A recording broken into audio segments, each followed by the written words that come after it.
આજે તો થઈ હતી ક્રિકેટ રમતા રમતા લડાઈ. વિડીયો એન્ડ સુધી જોજો. આજનો વ્લોગ ચાલુ થાય છે મામાના ઘરેથી. આજે તો મારા મામાના ઘર બાજુના મિત્રો પણ મળી ગયેલા હતા મને. આજે તો મામાના ઘર બાજુ હતો હટવાડો એટલે અમે લાગી ગયા તો સમોસા ખાવા માટે ભાઈબંધ લોકો સાથે. મેં કેમેરો ચાલુ કરેલા ભાઈબંધ જોઈને કેવો કર્યા કરતો હતો. બાકી ભાઈલા કોઈ દી બારવટા ન કરી શકે. ઇતિહાસ તો મરદ માણાના હોય યાર. ત્યારબાદ અમને સ્કૂલથી છૂટેલા બીજા ભાઈબંધ પણ મળી ગયા હતા. અને એક આ ભાઈ તો જોને અંબાણી સાથે મીટિંગ ફિક્સ કરીને ક્યારનો અંબાણી સાથે વાત કરવા માટે લાગી ગયેલો હતો. भाई साहब कुछ ज्यादा नहीं हो गया ये?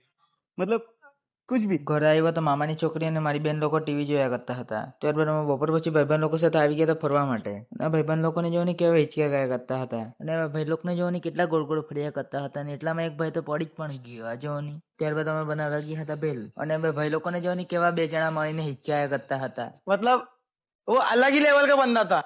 ત્યારબાદ સાંજે અમારી મામાની છોકરી લોકો ક્રિકેટ રમ્યા કરતા હતા. ત્યારબાદ સાંજે મેં આવી ગયો તો ક્રિકેટ રમવા માટે. અહીંયા તો ટીમ રમ્યા કરતા હતા બધા લોકો તો. અને ક્રિકેટ રમતા રમતા જોઈને એક છોકરો તો ઝાડવા પર ચડી ગયેલો હતો. અને એક બીજો ભાઈ તો ક્રિકેટ રમવાની જગ્યાએ મોબાઈલ જ જોયા કરતો હતો. અચાનક બે ભાઈઓની વચ્ચે શું થઈ ગયું તો લડાઈ કરવા માટે લાગી ગયા હતા. અને લડાઈ ઘણા સમય સુધી ચાલી હતી. ચાલો તો મળીએ હવે એક નોમિની વ્લોગમાં.